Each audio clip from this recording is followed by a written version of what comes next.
Hi, this is Lay with Lay Scheidel's Online Network Marketing Support Group, and I put together another slideshow presentation for you, and it's titled Guide to Leadership, and I'd like to go ahead and get you started on that. Leadership is likely one of the greatest challenges we will face over an entire lifetime. In any area of life we address, leadership will be needed. Leadership by invitation is something I learned about while in psychotherapy. Inviting someone to a better way of doing things is a great way to lead by example and inspire others to make necessary change. Invitation is one way to inspire others to change themselves. A lot of people say, can you change someone? Well, the truth is you really can't change someone, but you can help them recognize a way to change themselves, and that's how you get people to change. Be assertive, not aggressive. There's a thin line at times between being assertive and being aggressive. Aggressiveness intimidates others, and assertiveness invites communication. It is important to speak up, but not put others down or be angry in the process. Be gentle, not weak. Being kind and gentle is not a sign of weakness. You can have what has been coined as tough love with someone and still have compassion.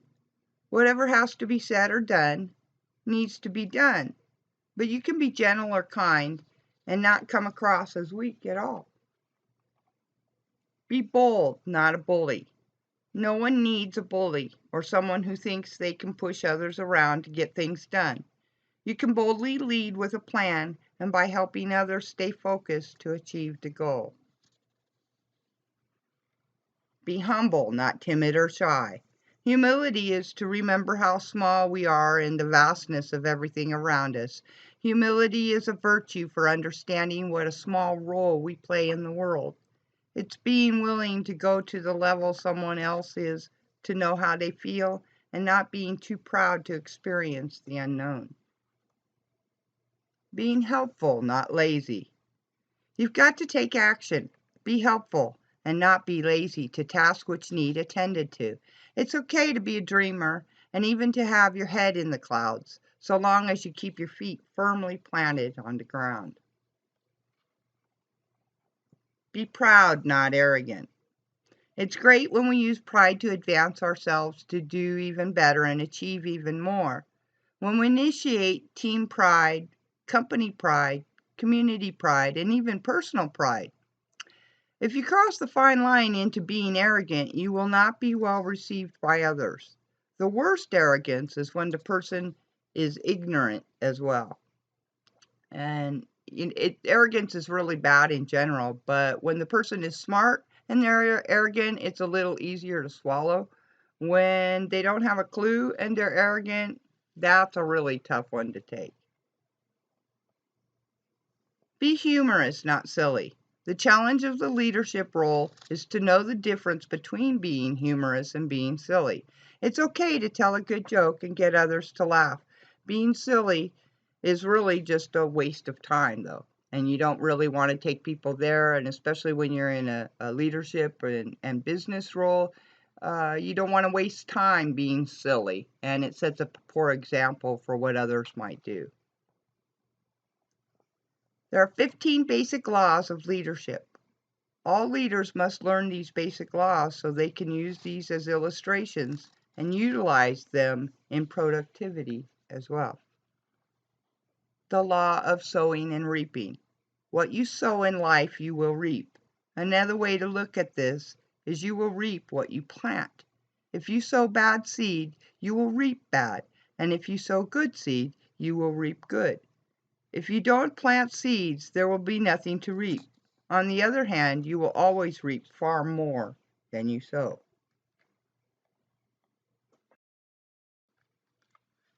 The law of averages.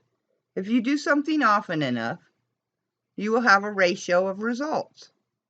1 out of 10 might not be much in the beginning, but with practice it will become 2 out of 10, and then 3, and then 4, and so on. The more practice and skilled, the higher the law of averages will be in your favor. Then there's the 80-20 rule. It is a known statistic that 20% of the people do 80% of the work, and 80% do the remaining 20% of the work. Just a basic law in everything we do. So as a leader, I must give 80% of my time to that 20% that do the 80% of the work, and only give 20% of my time and attention to the 80% of the people that are doing that smaller portion of work. Working individually with that 20% and in a group setting with the other 80%. That way you can access a lot more people in the same amount of time. Oftentimes they're lacking the same skills, and so you can help develop that in a group setting. With the people that are really going for it and they're really performing, those people, they deserve your one-on-one time. The law of faith. Faith is the ability to perceive what does not yet exist. Faith, though, can turn difficulty into reality, positive reality. There are a few parts to the law of faith. Reality, it is what it is. Faith takes things at face value and knows the gravity of reality. Faith is a miracle worker and does not ignore any negativity along the way. The beginning of faith is being willing to see things as they really are and not how you would like them to be. Seeing things as they are is the beginning of faith. Dream it is better. Faith is the ability to see it is better than it is, to dream. Can you see beyond the mess or into tomorrow? The dream, make the plan, and visualize it better than it is today. Make your dream reality. Faith must be invested at the task at hand to turn the dream into reality. With faith, you can take any situation and make it better than it is right now. Don't see it worse than reality. That is something to watch out for in the beginning of faith, that you perceive things to be worse than they really are. Some people tend to blow things out of proportion, see things just as they are in reality.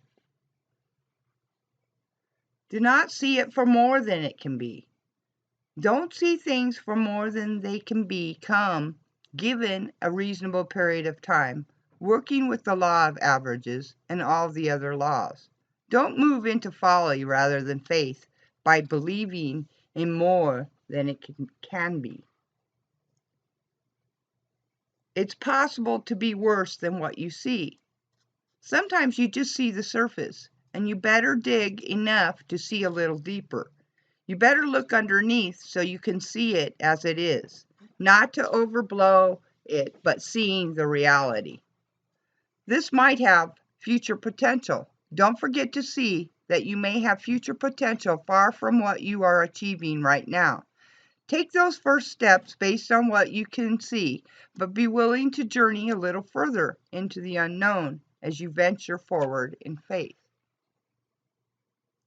Work with the people who deserve it. Learn to work closely with the people who deserve it and not the ones who need it. When you bring someone into your enterprise, set ground rules and make sure all guidelines are clearly defined. Monitor results and accomplishments, and you will know who is deserving of your time. Teach people they deserve it. Teaching people and moving them from need to deserving begins to accelerate their self-esteem. Lead people into self-esteem. Self-esteem leads to action. Action leads to progress and leads to fortune. Work with those who deserve your time and teach people how to deserve your time and your help. Lead people to grow and develop. Let people do what they can do and let them change their mind. Allow them to grow and develop. You cannot change people, but you can inspire, teach, pray, and hope people will change themselves. You cannot change others. All you can do is your best to educate them in a way they will accept and want to change themselves as a result. Know there is both good and evil. We are all challenged to become the most good in ourselves and the least of the bad. Character is a core element in leadership for certain. There are 6 essential traits of good character. Integrity, which the base word means to be whole or solid or strong. It's like a good structure without any breaks in it. Honesty, your reputation will precede you. Loyalty, a stick-to-it attitude. Self-sacrifice, a person of good character, not using you for gain, but rather ensuring your gain too. Accountability, shows presence of character in allowing others say about your level of responsibility. Self-control, ability to choose the things we should. Strengthen your character. Skill development would include fulfillment. You create fulfillment when you make accomplishments based on the goals that you've set, plans that you've made, and that tends to bring fulfillment for most people, feeling a satisfaction in what they've accomplished. You have advancement. Advancement comes as a result of all of the experience you're building on, and eventually that takes you to a place of higher positions in most instances. Take on more responsibility and take on more of a leadership role. And also help you to help others. The main goal in life, really, in my opinion, is that we're helping one another. And so when you're doing that, you're strengthening your character because you're spending the time necessary to help somebody else achieve their goals as well. The skills great leaders must master. You have to have the ability to be inspirational. You have to have good communication, an ability and will to delegate. You have the ability to teach important principles, ability to set goals, and ability to keep people focused and on the goal. And I hope you found some value in this presentation, and please drop me a comment below if this has been valuable. Let me know what your best takeaway was. Thank you.